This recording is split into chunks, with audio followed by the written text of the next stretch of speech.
वसंतराव माहुरे, मुळगाव मालखेड.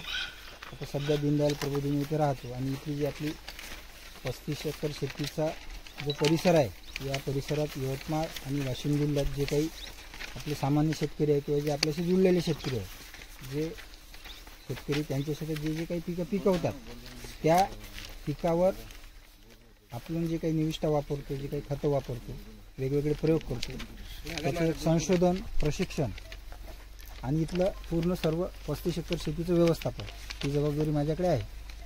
आजचं कालपासून आपण इथे आलो आणि आजचं आपलं पहिलं सत्र, म्हणजे कालचं कसं एक सत्र झालं, पण आजच्या दिवसाचं पहिलं सत्र आपलं माती परीक्षण ची आवश्यकता, त्याचे फायदे आणि माती परीक्षण कसे करावे त्याचं आपण जे काही माहिती आहे ते आपल्या हॉलमध्ये आपण घेऊ.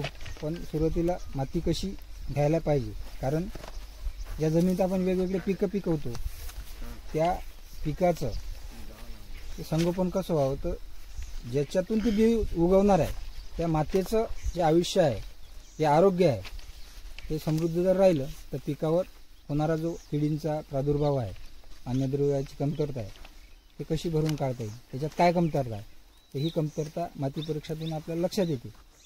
पण त्याची एक पद्धती असते, माती कशी काढली पाहिजे तर आपण ते करू.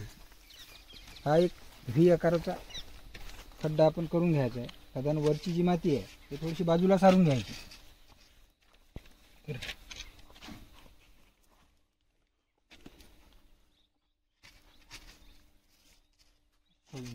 करून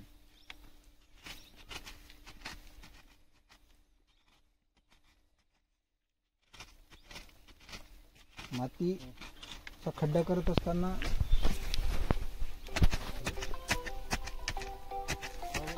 हा विलास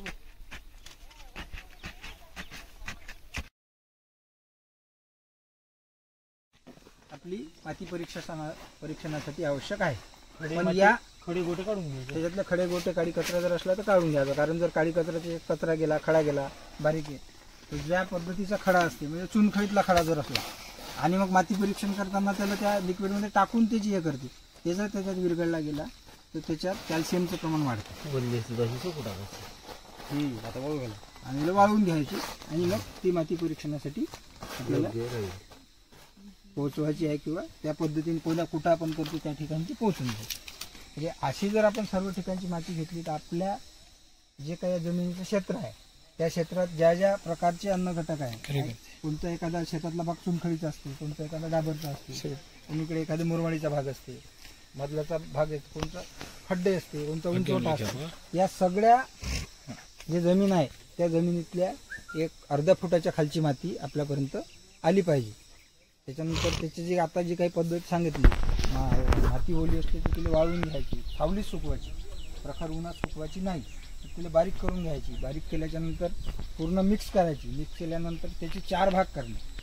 4 भागापैकी 2 भाग बाजूला काढून टाकणे. पुन्हा जे 2 भाग आहे ते 2 भाग पुन्हा मिक्स करणे, पुन्हा त्याचे 4 भाग करणे आणि त्याच्यातले आणखीन 2 काढून टाकणे आणि ते जे 2 भाग राहतात त्या 2 भागातली माती एक करणे, त्याला चाळणीने चाळून टाकायची. त्याच्यातले जे काही काडी आहे, काय म्हणजे कचरे दसकटे ते काढून टाकणे, त्याच्यात बारीक खडे असले ते काढून टाकणे आणि एक 200 ते 250 ग्रॅम माती आपण माती परीक्षणासाठी पाठवू शकतो. माती परीक्षणाचं महत्त्व आणि त्याचे फायदे आपण आपल्या याच्यात घेऊ.